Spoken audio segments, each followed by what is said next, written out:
I'm joined today by Iain Franklin from Managing Director of Consulting at JLL, and today we're going to talk through the opportunities that are arising for real estate teams when it comes to how they can leverage event spaces.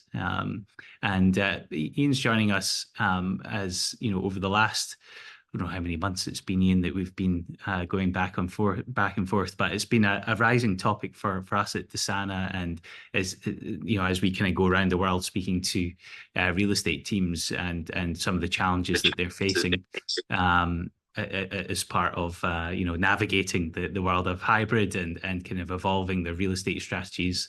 Iain, I just want to hand over to you so you can introduce yourself and maybe give a bit of background on the topic at a high level, and then I'll run us through what we're going to cover today over the next 28 minutes, and we'll take it from there. Iain, over to you. Yeah, thank you, Michael. Good afternoon to you. I'm joining you from Chicago in JLL's office. That is perhaps a classic example of what we're going to talk about today, because it has a lot of spaces we rarely use. But as Michael said, I'm managing director in our consulting business, work with many of JLL's major clients, the likes of Barclays, HSBC, Procter & Gamble, Johnson & Johnson, really across every sector. But my area of focus really for the last couple of years, certainly post-pandemic, has been very much around all trends around what I call the hotelization of offices, and this is one of those themes within it. This idea that hotel and event spaces really can be a very valuable part of a portfolio, and not necessarily in a part that you control on a day-to-day basis. So pleasure to be here, Michael, and look forward to this session. I know we're going to keep it pretty informal, and so back to you. Yeah, thanks, Iain. Yeah, hopefully we'll keep this quite conversational, but at a high level, some of the things we're going to run through on this, and hopefully allow you to all come away with at least a new idea and maybe some picked up on some of the things that certainly we've heard as we've kind of navigated this topic with our clients. So in the next 25 minutes or so, we'll cover why this has become such a big topic for real estate teams. Why has event space all of a sudden been put on the radar for real estate teams? We'll discuss the idea of what is the definition of an event? When does a meeting become an event? And discuss some of the variables there. It's certainly not set in stone from business to business. We'll talk about the alignment or the amalgamation in some cases of events teams and real estate teams within businesses. We're going to go through 3 practical use cases for event space within a real estate strategy, rather than that be solely part of an event space strategy. How can a real estate team leverage this practically within their strategy? We're going to talk about the potential outcomes or opportunities that come from that, the challenges in trying to execute that kind of strategy. It's not a die-cast behavior for real estate functions, and then how that might be solved. We pulled together this webinar, we're going to try and do this more often to bring together our network at Desana on some of the topics that we're hearing come up. And, we launched Desana events last week, actually, and it was a bit of a catalyst for this conversation, but it's come from many months of speaking to our customers and, folks like Iain in the industry, and hearing some of these new emerging trends. So as we go through this, please ask some questions in the chat. If we've got time at the end, we'll try and cover some of them off. And as I say, we're going to try and keep it nice and short, so that and practical for you all. So I'm going to share my screen, which is the first technical hurdle that we need to jump over. So Poppy, if you could enable screen sharing, and I'll share my screen. Currently, I can't do that. There we go. Great. Excellent. So let me just share my screen here, and you'll see Canva here, and I will present. There we go. Excellent. So hopefully you can all see that. So yes, pink and yellow, trying to stand out from the crowd here. There we go. So yes, the topic, how can real estate teams leverage event space? First off, Iain, and let's try and keep this conversational as we promised at the very beginning. What's changed? So the 3 things that we've kind of come up with here are the challenges that real estate teams need to solve for now have evolved since the pandemic. And we're kind of sick of talking about the pandemic and making that the excuse. I think there's just a general trend to more agile, more high amenity real estate strategies that have been emerging for some time with flexible workspace. But there's certainly an element of distribution of the workforce that is a relatively new set of challenges for a lot of companies. Flexibility within the workforce as well. So, even where there are people using a fixed asset within the portfolio, them having a level of autonomy of when they come in. And of course, a pressure to make efficiencies within a real estate portfolio. Iain, I don't know if you agree with this. We've definitely synced on it, but I don't know if you want to comment on some of these trends. I'm not going to talk about return to work patterns. Many of you will be pleased to know. But what I do know, and what's very evident, is people are meeting their teams less frequently, but they are doing so with more purpose. Business travel has returned, but not in the shape that it used to. It's not the weekly commuters of consultants crossing countries, particularly in the US. It's people that didn't used to travel coming together, because if you don't see a team every week, when you do see them once a quarter, you make it a purposeful event. I'm here in Chicago. We've got a global leadership team meeting, and we're doing that as 2 or 3 days of really bringing our team together to get the best out of us, to thrive for the next quarter or the next half year till we see each other again. So that change in pattern means that spaces have just got to respond to deal with that. Yeah, and that's something we're hearing constantly across our client base and some of the companies that we're speaking to. The job for real estate teams has evolved. It used to be very much centered around leasing and all the complexities and all the challenges that come from that, to a wider set of considerations, to getting people together hopefully on purpose. To your point, Iain, you're in Chicago for a reason. There should be an outcome of that. The investment from the business of getting you all in Chicago hopefully has a positive benefit to the company. And we're hearing more and more that the challenge for companies is, how do we get people together for a reason, rather than just because it's Tuesday or Wednesday or Thursday. There are some strategic parts of planning for team bonding that have a more programmatic approach. There's been some interesting examples that we've gathered. There's some companies where that's their primary mode of work. Companies like Grammarly, Tracy Hawkins, who's formerly Twitter, moved over to Grammarly, and Grammarly's approach is very event-driven, and this is something we're seeing happen more and more across other companies. The definition of an event. So, we're saying we're throwing the word event space out there left, right, and center, and we've launched Desana events, and we're talking about, how we can leverage event spaces. But what on earth is that? And I think the definition, when we were digging into this with our customers, it varies very widely from company to company. One of our newest customers at Desana, a global technology business, around 15,000 people, they define a group of 6 people coming together for a reason as an event. And we've spoken to other companies where the definition is a hard number. Speaking to the events team at Nike, for example, where there's a defined number of people, somewhere in the region of kind of 20 people, 25 people, that starts to become a more purposeful get together. There needs to be more facilitation around that experience. And often it might be around the amount of time that these people are spending together. Is it an event when it's an hour to sync on something quickly? No. Is it an event when it's 2 days of purposeful programmed activity? Absolutely. So, Iain, I don't know if you have any comments on that definition from your experience as well. I mean, there's some very obvious places. You mentioned the policy there.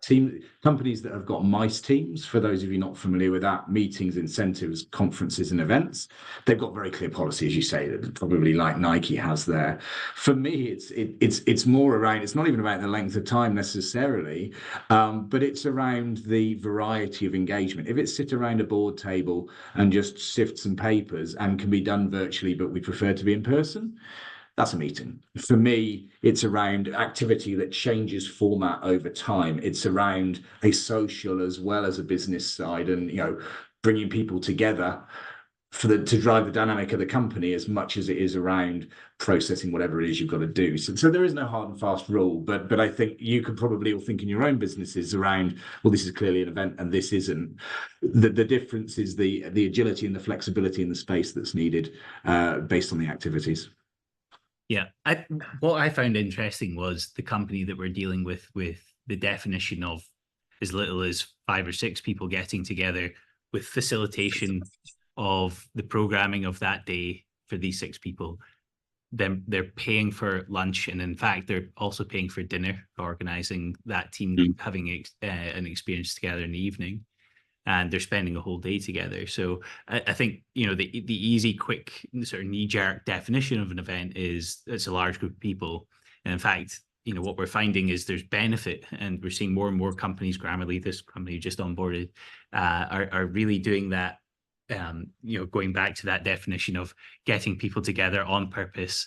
You know, there's a reason to get these 6 people together. We're going to invest in that programmatically once a quarter, once a month, whatever it might be. And that's what's driving the definition of it being an event. This is not the MasterCard logo. Sorry for pulling these slides together in a quirky fashion. Iain, this is something you kind of raised when we were discussing this topic, and we're seeing, you know, perhaps traditionally event space responsibilities being kind of thrown at real estate teams, and perhaps the other way around as well, with event space teams being given some kind of real estate, and this gray area of where do you signal to your workforce where to go for what type of space. I go to this person for meetings, I go to this person for events. You know, I may go to a platform like Desana for my desk or a meeting room. You know, it's an interesting, shifting and highly contextual question. Where is the overlap between real estate and events? What we do know is that there is an emerging and growing overlap between these two teams. Ian, what's your take on? Well, I mean, I think part of this is the response to COVID. A lot of clients are sitting on empty spaces or vacant space, structural surplus in their portfolio, and yet at the same time they're going external and delivering event space. And so there's 2 sides to this. The first of all is there may well be space in your portfolio that you can optimize, because when we worked with an oil major, and we've worked with a number of other clients as well, where we've gone in a different route that you'd expect from corporate real estate. We've gone in through procurement and asked the travel teams about spend on events very close by to a major office facility, and it runs into the millions. But it's uncontrolled spend in many ways, and particularly when there's space available, there's the opportunity to play this 2 ways. The first is, if you've got surplus, to get that inventory into your platform, whatever that platform may be, and expose that as space that could be used for events. The second, of course, is get rid of that space from your core portfolio and leverage events platforms for spaces that are often underused. As I said, I'm in a space here that's a beautiful lab, but it's being used once this week. You know, it makes no sense really holding it when we could have been using an external space, and more crucially, that space can be anywhere. It can be any shape or form. So the flexibility that comes from using external spaces, gets rid of it as a fixed cost on your balance sheet or on your P&L, and B, it gives you that flexibility to be whatever you want, whenever you want, for whoever you want. Yeah, I guess that's part of the answer that you've touched on there, which is there needs to be greater communication between these 2 teams, as there's perhaps more vacancy in the core portfolio that we perhaps should be leveraging more, getting people into the office for a good reason, getting people together on purpose in the office. And as you're mentioning, Iain, maybe companies have made that cut in their core portfolio, and there's a need to lean on third-party space more programmatically. That might have been the responsibility of the events team before, and people are looking to the real estate teams to have these questions answered. So looking at the opportunities that come from real estate teams leveraging event space, and you've kind of started touching on some of these opportunities already, Ian. So the three that we've kind of identified as we kind of scoped this out and had conversations with real estate teams is this kind of easing of occupancy peaks within their own portfolio. So running a more efficient square footage within a leased real estate portfolio, and what might break that system being 60 people need to come into the office to get together to do Q1 planning or whatever it might be, or, even doesn't even need to be as big a group as that. We're working with a large corporate. One of the most booked locations through Desana is next door to their campus. And the reason is, large groups coming into that office, there's just nowhere to put them. And, one of the challenges becomes, do we acquire more space to accommodate these peak needs, or do we lean more programmatically on third-party space? So this is one of the opportunities, if it becomes a core capacity of a real estate team to be able to easily leverage neighboring space, becomes really, really beneficial. The second one is de-risking that cutting of square footage, or striving for a more efficient real estate portfolio and de-risking some of that. So the question might be, can we afford to let go of this floor because we do need to accommodate these peak requirements, and it's sort of de-risking that activity. So we're kind of talking about both directions here. We have a portfolio of space and we need to accommodate peak demand. We can do that if we use event space more in a more streamlined way. And the opposite direction, we want to shed space. We've been told to cut costs, and in order to achieve that, we can lean more easily on third-party space to de-risk that kind of where are we going to put people. We've got a plan and a way of doing that. And the third one here is the data. So having a joined together solution for using third-party space and gathering that insight on how regularly that's happening starts to validate future decision making. And I think that's something that, this ability to book third-party locations, it's a new kind of ability for real estate today, is rather than a desktop study, doing a survey of the workforce, maybe talking to the leadership on what they need from the real estate team, we can give them optionality. We pay for what they actually use, and then we monitor that behavior over time to validate taking more square footage into the portfolio from actual behavior versus from asking them a question, then giving us an answer. So these are the three big opportunities that we're kind of seeing for real estate teams when it comes to leveraging event space. Ian, I don't know if you want to kind of add to that or comment on any of these, or disagree with any of these, frankly. It's the biggest fear of a corporate real estate director to get shot down, and it's a tireless task. You have too little space, you're at risk, everyone will complain. You have too much space, you're at risk, everyone will complain. There's no perfect point in the middle because it's changing every day. But this de-risking for me is really important. And then that plays to that third point. This is spend that is happening. It's probably not even in your purview because a lot of people are just doing it on their corporate credit cards.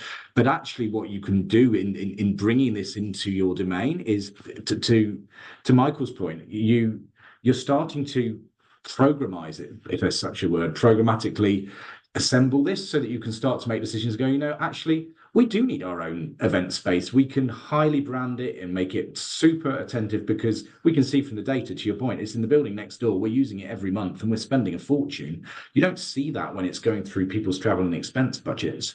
But vice versa, you can then start to say, right, we're going to take that extra tranche of space out. We're not entirely sure, but we've got a plan here. We know that those 5 days a year, it's sales kickoffs, as you say, it's bonus day, it's Christmas party day that are often just the true peaks in an office.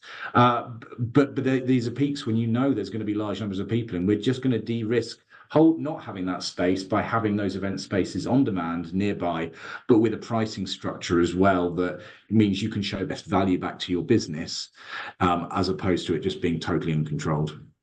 Yeah. Yeah. And that becoming a core capability is it's relatively new concept especially in the real estate industry, and it's far more normal within the events and meetings function within a company. And I think it's interesting to kind of for these worlds to meet when it comes to a real estate portfolio. The challenges, however, so when we went speaking to a bunch of companies around what are the challenges that are arising as this becomes more and more of a requirement. These were the three big things that came up for us, which one of the first one being communication. So where do you tell your workforce to go? For many companies, that means you have to figure out where they go across maybe 40, 50, 60 countries and different business units with different requirements. And that becomes very disjointed. And a lot of the time where people end up going is Google. And that's, the solution, the catch-all solution to all of our problems is to source things via Google. It's not the best employee experience, and certainly is very challenging when it comes to, facilitating that, especially when it comes to that being your purview as a real estate leader in the organization. Once you've gone through the Googling, the second challenge that was coming up very regularly was taking vendors through procurement, or actually not taking them through procurement. And that being more of the challenge that was kind of coming up was how do we formalize our vendor relationship with the companies that are providing event spaces to the organization and meeting rooms to the organization. It's going, there's been no formal process, perhaps, and this brings me it's not mentioned in this, but how we allocate spend, what budget it comes from, how we communicate, how to pay for that. Oftentimes it's coming off of an Amex of a business unit leader and not out of a central budget. And there seems to be a big trend towards trying to centralize that, improve the management and reporting on that experience, both from an employee experience perspective, but also a financial and data perspective for the company. As I was referencing to before, one of the big opportunities is if we know that we regularly book the 30-person meeting room next door, it might signal that we reallocate desk space within our own building to accommodate a larger event space. It might mean that we keep it how it is and just lean on a third-party space because it only happens once every 6 weeks or once every 2 months, whatever it might be. But the other thing, of course, with that, Michael, is that if you've got the control over it, you can go and say, hey, we are using it every week, and negotiate a capacity purchase agreement rather than just buying it spot pricing every time, which plays, of course, to the advantage of that provider rather than you. And then you by bringing that in, you're bringing control. Again, no different than many of you will have preferred hotel supplier relationships and the like from when you travel. But it's because it's this blur somewhere between real estate and travel. It's a spot that we certainly feel is a bit of a weak one, and one where there's an opportunity, hence this conversation. Mm-hmm. Yeah, there's obviously many more challenges, and when it comes to how do we solve this problem globally, ideally we'd have a joined together workflow. There's how does a company come up with the policies to formalize this? It's a very multifaceted set of challenges. So as I say, these are the main three, but when we dug into this kind of conversation with our customers and other companies, there's a myriad of different things to navigate, policy, team level agreements, etc., being a big consideration there as well. And I think, as leadership in the business, clear and concise communication about what type of space should be used for what and how you acquire that is really what everybody's aiming to solve for in the long run. So it's these were some of the big things that came up. I'm going to talk quickly about potential solutions, and this is a bit of a plug, obviously, for Desana events. But at a high level, what we're trying to identify here is what are the fundamentals that need to be solved first before we climb the hierarchy of needs around this problem set. And where we've landed is having a single place to send people to source larger spaces globally would be very beneficial. So it doesn't really matter where you are in the world and what business unit you're in, having a single place that's not Google, that we have an element of control over and a vendor relationship with, that can amalgamate all vendors when it comes to physical space for work, would be very beneficial from a communication perspective. I've already touched on the vendor relationship there, and that being a challenge that was highly mentioned, and being able to have a single vendor for all other disparate vendors being very, very beneficial. And as a result of that, having the ability to track the behavior. So being able to leverage, looking back at the previous bookings, what's the regularity of spaces that are being booked, where are they being booked, and who's booking them, being a really useful strategic insight for the business going forward. And being able to control the billing and be able to direct and be in control of where you allocate cost across the business is something that we think is very beneficial to companies. And this is what we've brought to the market with Desana events. So these are the fundamentals of where we think there's huge opportunity for businesses to be leveraging event space for a higher quality employee experience, both from a sourcing perspective and also for the real estate teams that are being thrown these challenges. And we hope that that there's a huge level of efficiency that can come out of that as well. So we're sharing resources rather than just acquiring all of our own and watching them not be used, as you kind of referenced to before, Ian, but also then gathering information on when it makes sense to do that as well. So these are the things that are kind of coming out as big opportunities for the industry. We've got 3 minutes. We've got. I wonder if we have any questions here. If anything's kind of stirred up over the last few minutes there, please post your questions. Are you seeing the here. question that's there, Michael? Yes, I can see that here. Question, yeah. Yeah. So how does the payment of additional amenities occur? I.e., I book an event room via Desana, and I want to cater the event. How do I pay for catering? Do you know what my catering options are? So very good question. And that was a big consideration on how we designed the workflow for Desana events. So we are adding that, and it's an individual invoice for every event space booking rather than a sort of centralized budget. So you can allocate the spend to a particular cost center or to any business unit, invoice to invoice, from booking to booking, and we can add individual line items such as catering, food and beverage, or additional AV or additional services that have been acquired for that booking into that invoice. And in the sourcing process as well, we gather the requirements in the booking flow, and we're making these additional services known to the spaces and curating options that can meet these requirements as well. So that's part of the workflow within Desana events that we've kind of had to take into account. But yeah, thank you for your question, Ian. Have you got any final thoughts as we kind of sign off?